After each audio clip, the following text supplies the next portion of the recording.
Yo, how's it hanging, everyone? This is Green Psycho 17, and I thought I'd do a reaction for once. It's been a while, so we're gonna react to 10 craziest things that ever happened after WWE Raw went off air, and it's made by Walk Culture. So let's react, everyone. Yeah. While watching WWE on TV is all well and good, there is one big reason to always try to head out to an event when you can, and that's because, as the saying goes, you never know what actually will happen, especially when the cameras get turned off. For years, Vince McMahon and his friends have also gone by the idea that it's not being broadcast, anything is fair game. It can make for some ridiculous situations in the sense that social media tells us anything we want to know regardless, but in the bubble that is pro wrestling, if it ain't broadcast, it ain't canon. This has resulted in some truly hilarious and heartwarming moments throughout the years as well. Stop showing goofy pictures in the arena on such occasions a good feeling in their stomachs that they decided to make the trip.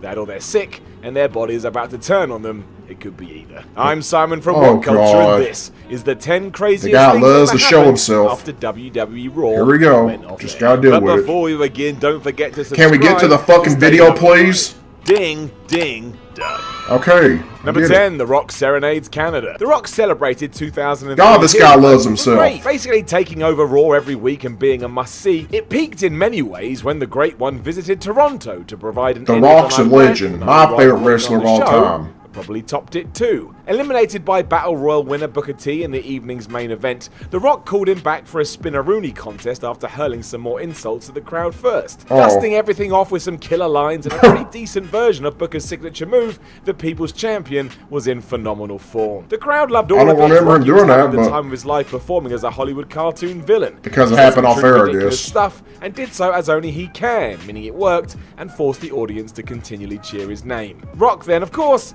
well, wrestling's not great anymore. Understanding his role perfectly, Mr. Johnson then took a bookend from Booker T, probably putting him over more here than Triple H bookend ever did in the build-up to WrestleMania 19. And that, dude, why do you keep putting your picture on the screen? Fandango. At one point, I don't want to look at you. I'm trying to watch the fucking video. For some reason, Johnny Curtis and his theme strong struck a chord with the WWE Universe. Fuck Fandango. After he defeated Chris Jericho at WrestleMania 29, that was it. Every fan on the planet just decided they were going to sing along every time he came out. This was huge as well, because really, being told you're going to be a ballroom dancer in 2013 is tough. Just look at the Mania card that year. You got to put shit on the screen, of course. John Cena, who hated each other. Punk was still riding his pipe bomb promo wave, and everything felt very real. Then there was a guy who just wanted to shake his ass.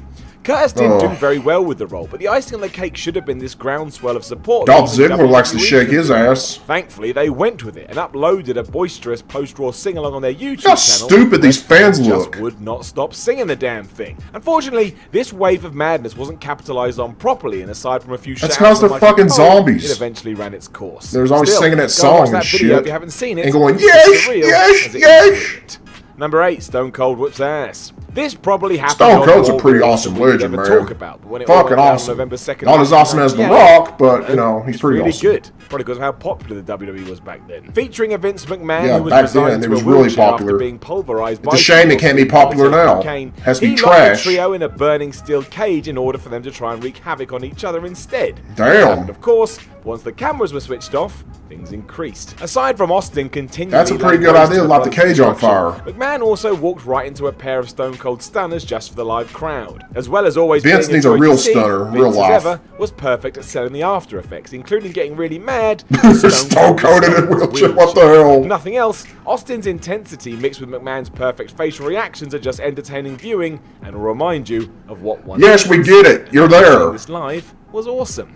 Number 7, utter nonsense. WWE Make love to yourself, so motherfucker. In 2000, the going-ons from a standard issue Monday Night Raw were entertainment enough for the... Two badass legends right there. The company nonetheless added value at the end, ordinarily relying on either The Rock or Stone Cold Steve Austin to run around like crazy people and send everybody home happy. It was Triple H's turn on this particular night to take a beating from the Great One after he had tried to atone for his sins when being confronted by The Undertaker and Kane. The game then had to lie there and sell while the rest of the prince is me. They did, even if it's so of its time.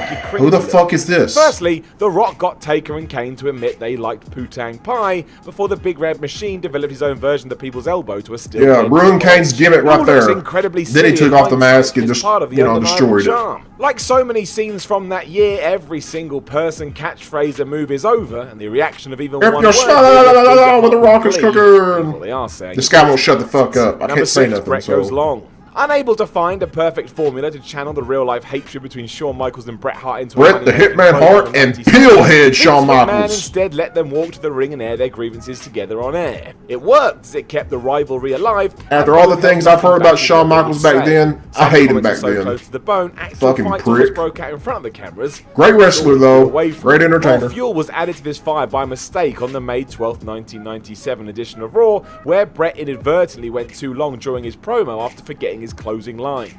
The Hitman rambled on, hoping he'd... Yeah, Shawn Michaels does a super kick and it didn't make the air. Going off air as Hart was still talking. The live crowd, I did hear about this. Got to witness what was meant to happen, and that was Shawn Michaels nailing him with sweet chin music, but all of this annoyed HBK something fierce. Shawn pitched a fit backstage when he realised his big return shot had been cut off, and Michaels genuinely thought that Hart had done this on purpose. As you can imagine, this did nothing for Bret needed to beat the shit out of Shawn some more. Undertaker says nope. I'm not sure why WWE loved doing off-camera segments with Booker T's Spinaroonie.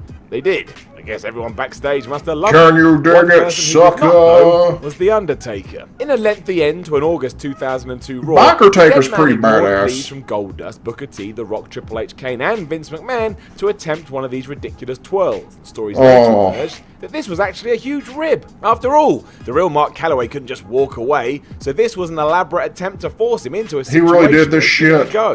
The Rock was first to chime in, drawing on the crowd's desperation to see something as ridiculous as the American Badass version. I don't like that version of The Rock. His own ass. Taker even like growled down the leg. Pee Wee Herman haircut or something. Involved, triggering Triple H out to question if he had the balls to do a Taker-Rooney. McMahon followed, joining the crew that now also included the Un-Americans, who were only there to receive the traditional heel beatdown. Undertaker saw that as his chance for escape, though, and bailed on his bike, and amazingly, never did that damn Spinaroonie. I'm glad he didn't. Wins.